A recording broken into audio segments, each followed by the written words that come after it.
Halo, sekarang kita akan coba baca ya subbab 12.6 tentang aturan rantai di buku Pursa. Oke, saya coba memandu kalian untuk membaca buku itu. Oke, saya akan mulai dulu dengan fungsi satu variabel. Saya ambil contoh aja, misalnya saya punya fungsi Y sama dengan HT sama dengan akar T kuadrat tambah 1. Ya. Nah, kalau kita lihat fungsi ini bisa dijadikan komposisi dua buah fungsi. Jadi kalau saya punya fungsi Y sama dengan fx sama dengan akar X, lalu misalkan saya punya lagi fungsi U sama dengan GT sama dengan T kuadrat tambah 1 gitu ya. Jadi kita bisa lihat bahwa Y ya itu sama dengan fungsi komposisi F dengan G dikenakan pada T seperti itu. Jadi kalau kita lihat ini adalah F dari GT berdasarkan definisi fungsi komposisi ya. Nah, di sini GT-nya itu adalah U. Jadi ini adalah FU. Ya, yang mana FU-nya itu adalah akar U. Oke, ya. Nah, kalau kalian lihat lagi ya, sekarang kan si Y kita mau cari nih turunannya DY/DT. DY/DT-nya apa? Nah, kita bisa pakai aturan rantai. Masih ingat aturan rantainya ini apa? Turunan dari Y terhadap T ini nggak lain adalah F aksen GT dikalikan dengan G aksen T. Begitu kan? Atau ini sama dengan F aksen U dikalikan dengan G aksen T. Nah, kalau kita tulis dalam notasi Leibniz, ini akan jadi lebih mudah kelihatannya. Ini nggak lain F aksen U itu adalah DY DU dikalikan dengan G aksen T. G aksen T-nya itu nggak lain adalah DU DT. Nah, kalau kita selesaikan, ya, DY DU itu apa? Kan Y-nya tadi akar U ya, jadi ini 1/2 akar U dikalikan dengan DU DT. DU DT-nya itu adalah turunan dari T kuadrat tambah 1, yaitu 2T. Ups, ini kok jadi U gitu ya. Nah, ini jadi apa? Kita kembalikan lagi U-nya ke variabel T. Kita dapat ini nggak lain adalah T per akar T kuadrat tambah 1. Seperti itu. Oke, nah sekarang kita mau lihat kasus yang sama, tapi untuk fungsi dua variabel. Jadi kita mulai dengan fungsi dua variabel Z sama dengan fx, y. Nah, misalkan x-nya itu adalah fungsi dari T, dan y-nya juga merupakan fungsi dari T. Nah, jadi kalau kita lihat di sini ya, kalau kita kenakan x-nya sama dengan xt dan y-nya sama dengan yt, maka fungsi z sama dengan fx, y ini hanya akan tergantung pada t saja. Artinya z akan menjadi fungsi satu variabel dengan variabel t. Ya, lebih jelasnya misalnya saya tuliskan rt itu sama dengan xt, yt. Ya, dengan t anggota selang AB. Ya, jangan lupa RT sama dengan XT, YT ini adalah persamaan parameter ya dari lengkungan di mana? Di R2 ya. Misalkan ini Z sama dengan fx kan punya daerah definisi, sebut saja DF ya. Daerah definisinya ada di R2. Nah, sekarang kita mau asumsikan bahwa RT ya itu berada di daerah definisi. Oke, jadi lengkungan RT ini berada di daerah definisi. Berarti kita bisa melanjutkan F ini ya dengan melanjutkan RT ini oleh F ya. Jadi sekarang F-nya dibatasi nih hanya di lengkungannya saja. Nah, ini akan menghasilkan F xt, yt yang mana ini akan jadi fungsi satu variabel. Oke, kejadiannya gimana ilustrasinya? Kita lihat ya. Kita mulai dengan permukaan Z sama dengan fx, y. Jadi misalnya ini permukaannya ya, ini adalah permukaan Z sama dengan fx, y. Kemudian lengkungan RT ada di daerah definisi dari F. Daerah definisi ada di R2. Kalau lihat dari gambar ini ya, dari permukaan ini berarti daerah definisinya ada di bidang X, Y kan?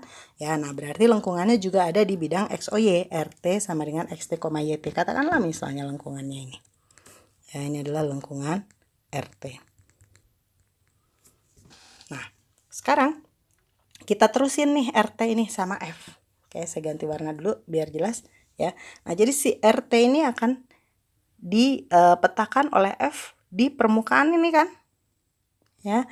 Nah, ini adalah peta dari RT terhadap F. Dia akan membentuk lengkungan juga, tapi sekarang lengkungannya ada di permukaan.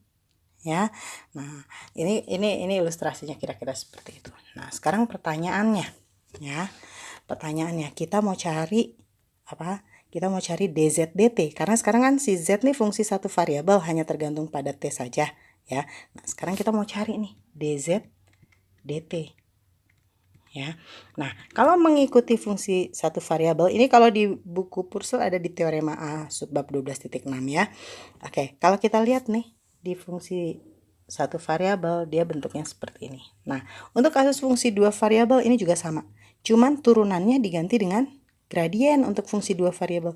Jadi ini dz dt ini nggak lain adalah gradien dari f dikalikan. Nah, sekarang kalinya kali titik ya, dikalikan dengan r aksen t. Oke, saya tulis dulu biar nggak lupa. Jadi kan tadi kan z sama dengan f xt, yt ya gitu ya, atau biar lebih jelas lagi itu sebagai f rt gitu ya.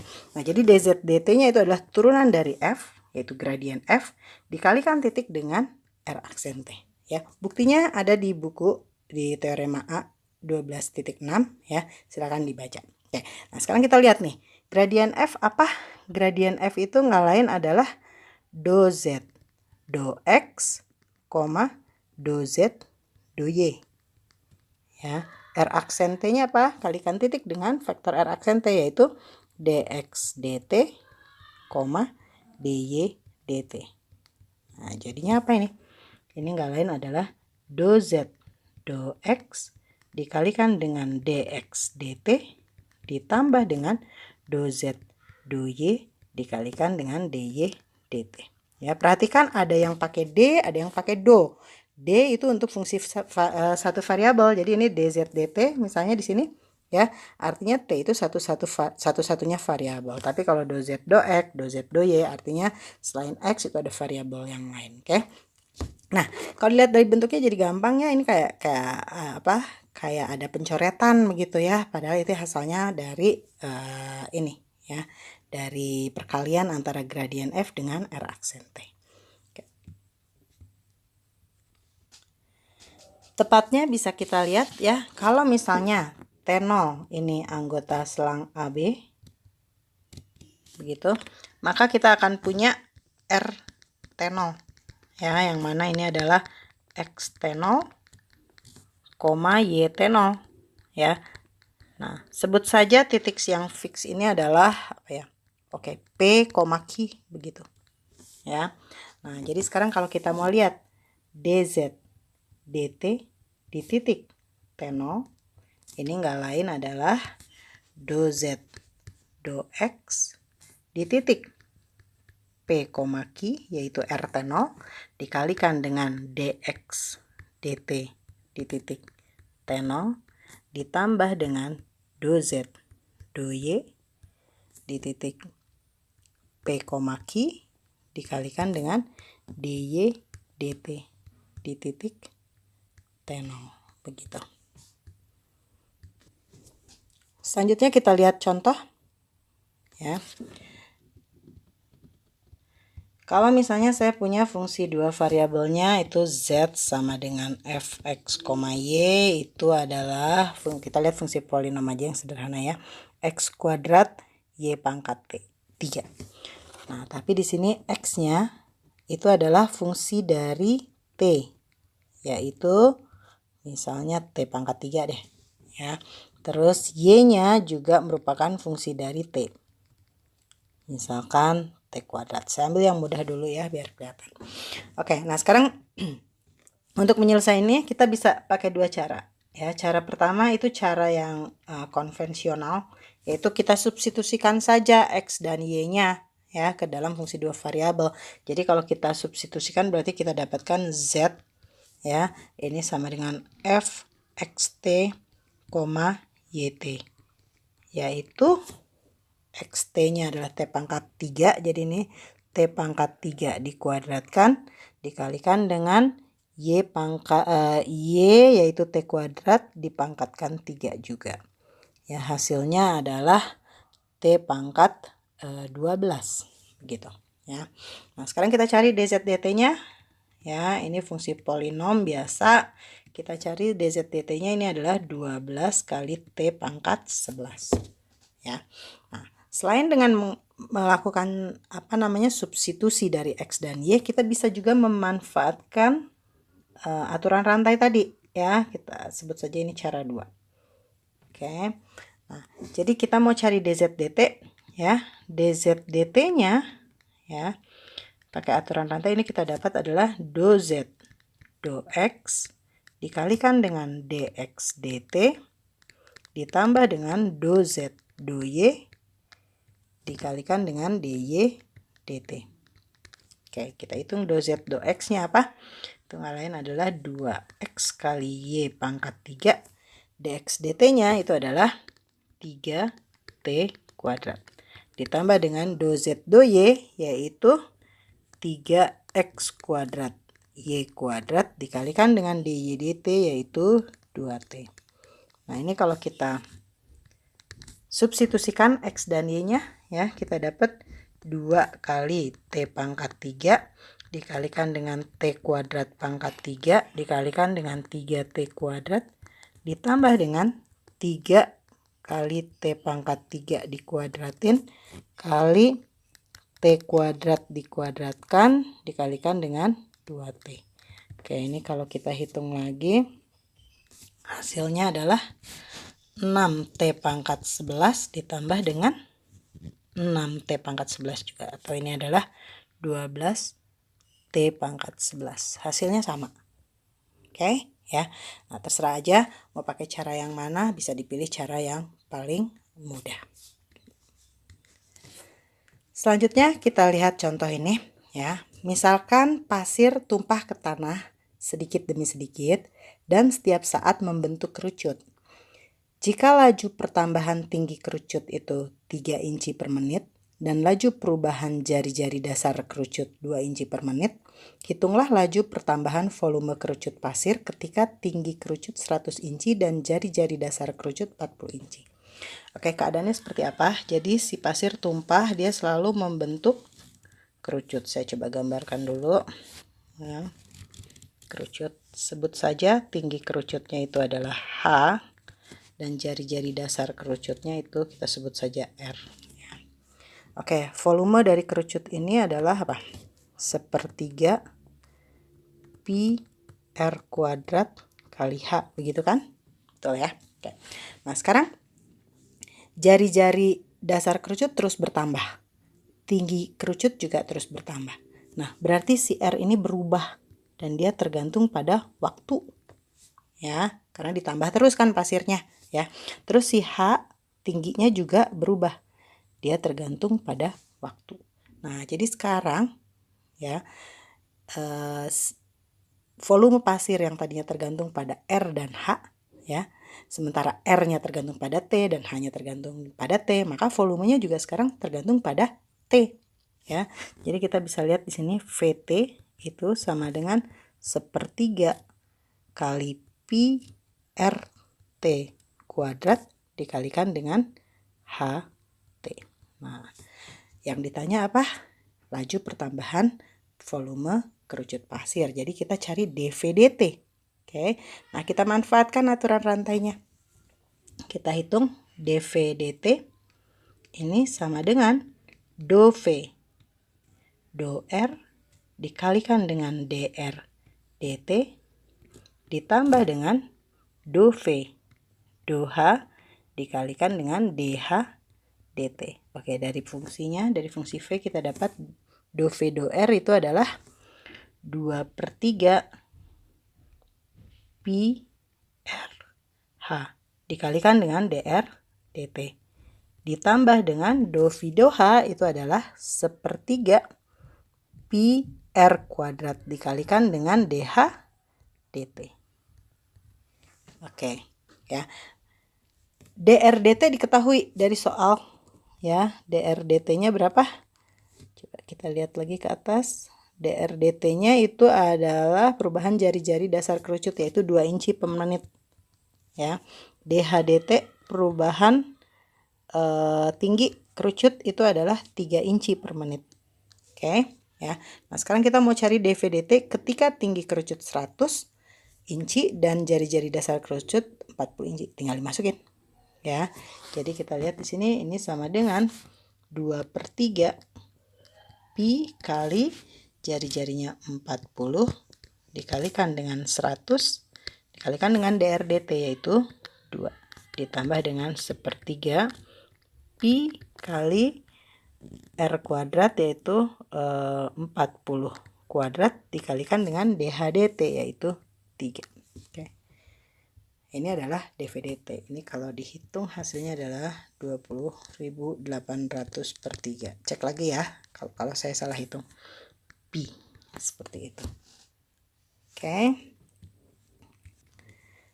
Oke, itu contohnya tadi. Nah, aturan rantai ini bisa juga diperluas, ya. Jadi kalau misalnya saya punya fungsi 3 variabel, w sama dengan f, x, y, z misalnya. Oke, sekarang fungsinya ada 3 variabel, x, y, dan z. Nah, masing-masing x, y, dan z ini adalah fungsi dari t. Jadi x-nya fungsi dari t, y-nya juga fungsi dari t, z-nya juga fungsi dari t.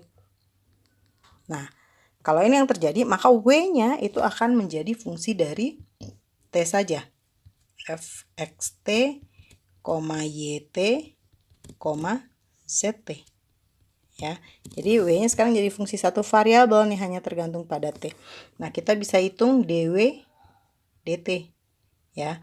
Nah, ini nanti ini ternyata bisa dihitung sebagai berikut, yaitu jadi do w do x, jangan lupa pakai do karena selain x ada y dan z, ya, dikalikan dengan dx dt. Nah, ini d karena x itu hanya fungsi dari t saja, ditambah dengan do w do y dikalikan dengan dy dt, ditambah dengan do w do z dikalikan dengan dz dt, seperti itu. Oke. Nah, kasus lain, ya, misalkan saya punya fungsi 2 variabel, z sama dengan f, x, y. Nah, kalau tadi x-nya tergantung pada t, y-nya tergantung pada t, sekarang x-nya tergantung pada 2 variabel lain, katakanlah s dan t, begitu. Y-nya juga sama, tergantung pada s dan t. Nah, maka sekarang z, ya, ini akan juga tergantung pada s dan t. Jadi si z-nya tetap fungsi 2 variabel, tapi sekarang variabelnya berubah. Ya, yang tadinya variabelnya x dan y, sekarang variabelnya s dan t. Oh, maaf, ini ada salah. Bukan z tapi t. S dan t, begitu. Ya. Nah, karena z-nya sekarang tergantung s dan t, tentu pertanyaannya do z do s apa? Gitu kan? Ya, nanti setelah do z do s, do z do t apa? Nah, ini mengikuti pola yang tadi, ternyata ini nggak lain adalah do z do x do x, salah lagi, do x do s. Nah, hati-hati di sini pakai do, ya. Kenapa? Karena x-nya adalah fungsi 2 variabel, ya. Jadi do x do s ditambah dengan do z do y dikalikan dengan do y do s, itu do z do s. Nah, selain s ada t kan? Nah, kita bisa cari juga di sini do z do t. Do z do t-nya apa? Itu nggak lain adalah do z do x dikalikan dengan do x do t ditambah dengan do z do y dikalikan dengan do y do t, seperti itu. Polanya sama, ya, kayak ada pencoretan, ya. Padahal enggak, ini ada pembuktiannya, cuman mohon maaf tidak bisa disampaikan di sini. Oke.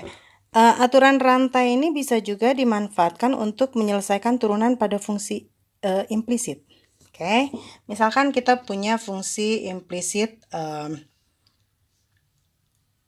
f x, y sama dengan 0 gitu ya. Kita lihat sebelah kanan contohnya ya.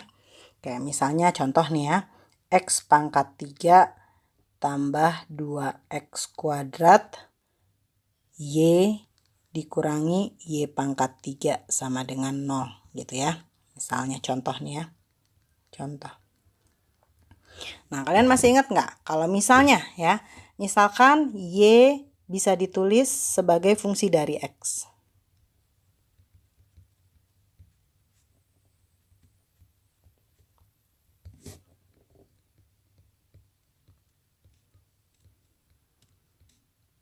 Artinya kita bisa menuliskan y sama dengan fx ya. Ini kuliah semester lalu nih.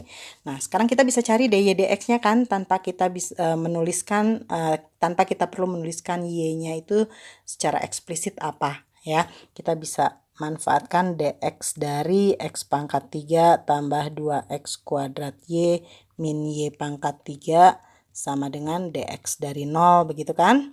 Ya, ini kalau diselesaikan jadinya berapa? 3x kuadrat tambah 4xy tambah 2x kuadrat dy dx. Masih ingat ini? Dikurangi dengan 3y kuadrat dy dx sama dengan turunan dari 0 itu adalah 0. Seperti itu ya. Nah, dari sini nanti kita dapatkan dy dx itu sama dengan 3x kuadrat ditambah 4xy dibagi dengan berapa nih? 3y kuadrat dikurangi 2x kuadrat. Seperti itu. Asalkan 3y kuadrat minus 2x kuadratnya tidak sama dengan 0. Gitu ya. Oke. Nah, tapi kita bisa juga memanfaatkan aturan rantai di sini ya. Kalau kita lihat fxy ini adalah fungsi dua variabel ya. Misalkan kita bisa tuliskan y sebagai fungsi dari x seperti itu ya.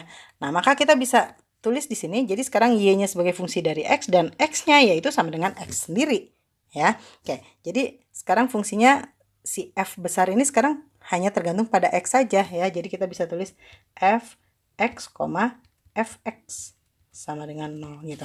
Nah, sekarang kita coba pakai aturan rantai ya.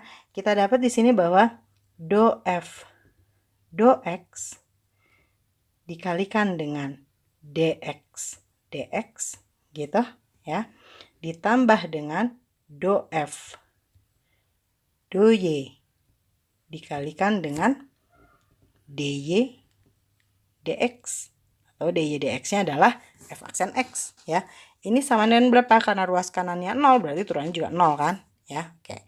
Nah, dx berapa? dx tentu 1 kan? X kalau diturunin terhadap x 1. Jadi kita punya di sini adalah do f do x kali 1 ditambah dengan do f do y kali dy dx ini akan sama dengan 0.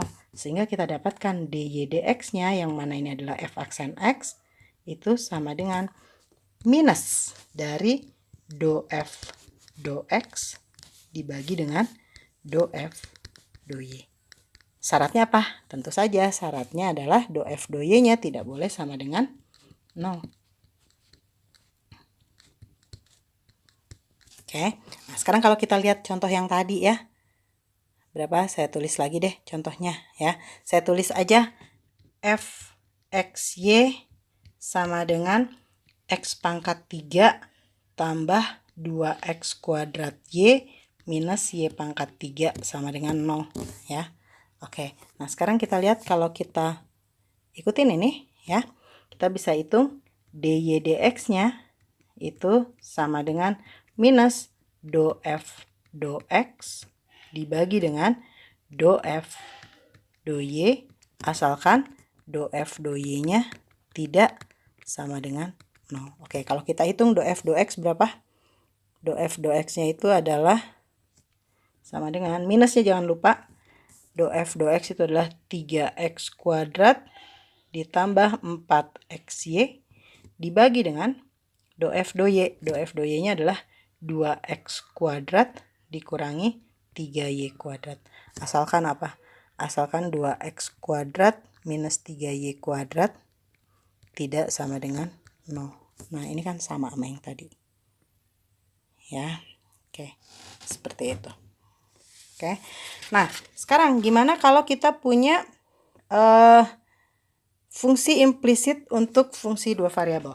Ya, fungsi 3 variabel. Jadi kalau misalnya kita punya f, x, y, z sama dengan 0. Ya. Misalkan si variabel ketiga yaitu z, ya, itu bisa ditulis dalam variabel x dan y. Z sama dengan fungsi dari x dan y. Berarti di sini kita lihat x-nya itu adalah harusnya sih x-nya ini fungsi dari x dan y juga, tapi dia nilainya sama dengan x gitu ya. Oke, kita nggak usah ditulis lagi ya. Tapi y-nya nggak muncul gitu di sini. Ya, y-nya juga sama. Y-nya harusnya y terhadap variabel x dan y gitu. Tapi x-nya nggak muncul. Oke. Nah, jadi ini bisa kita tulis sebagai f x y, f x, y sama dengan 0. Nah, sekarang kita mau coba cari ya do z do x apa, do z do y apa, begitu kan? Ya. Nah, kita pakai aturan rantai ya. Kita turunkan dulu ini jadi do f do x dikalikan dengan do x ya, ditambah dengan do f do y dikalikan dengan do y do x ya, ditambah dengan do f do z dikalikan dengan do z do x.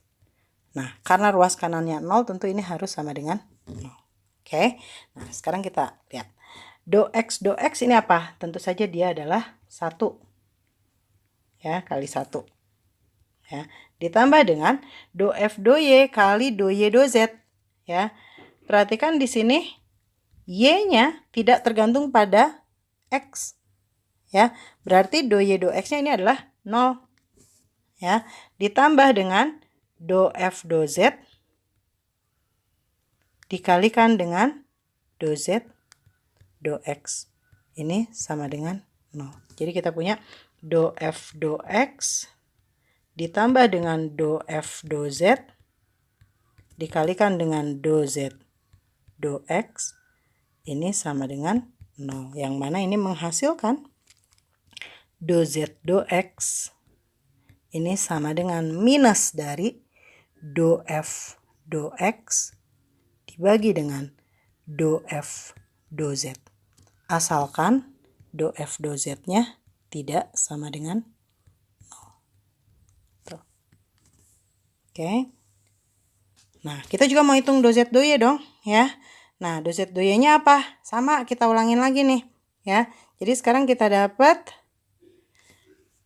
do f besar do x dikalikan dengan do x do y ditambah dengan do f besar do y dikalikan dengan do y ditambah dengan do f besar do z dikalikan dengan do z do y. Nah, ini harus sama dengan 0 karena ruas kanannya 0. Oke, sekali lagi karena x-nya tidak tergantung pada y, ya. Kita lihat x-nya tidak tergantung pada y, berarti do x do y-nya 0. Ya. Sementara do y 1. Jadi ini tinggal do f do y ditambah dengan do f do z dikalikan dengan do z do y. Ini akan sama dengan 0, ya.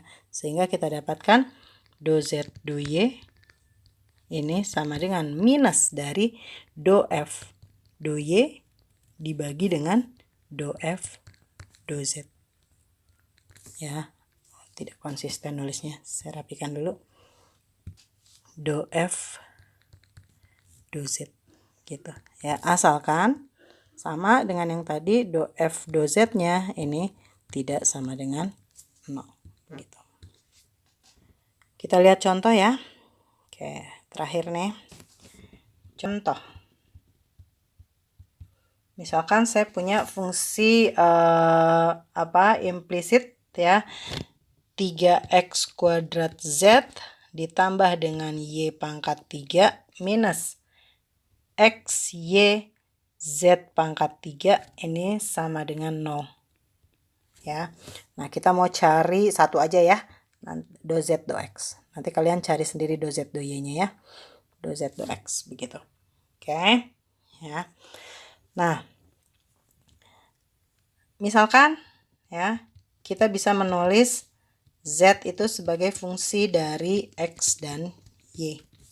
Ya. Nah, berarti kayak tadi ya, X-nya itu adalah X fungsi dari X dan Y, tapi Y-nya nggak muncul, cuman X aja. Terus Y-nya juga itu adalah fungsi dari X dan Y, tapi X-nya nggak muncul di sini. Ya, cuman Y aja. Gitu. Nah, sekarang kita lihat ya, tulis dulu F X Y Z itu sebagai 3x kuadrat Z tambah Y pangkat 3 minus X Y Z pangkat 3 ini sama dengan 0. Oke. Nah, yang tadi yang udah kita turunin nih ya. Jangan lupa ya, ini datangnya dari mana. Kita mau cari do F, do Z, do X ya. Jadi do Z do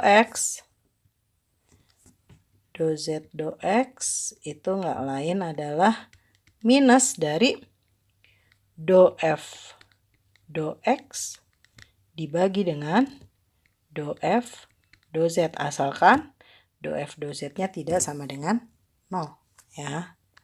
Ini penting ya, asalkan do F do Z itu tidak sama dengan 0. Oke, kita hitung.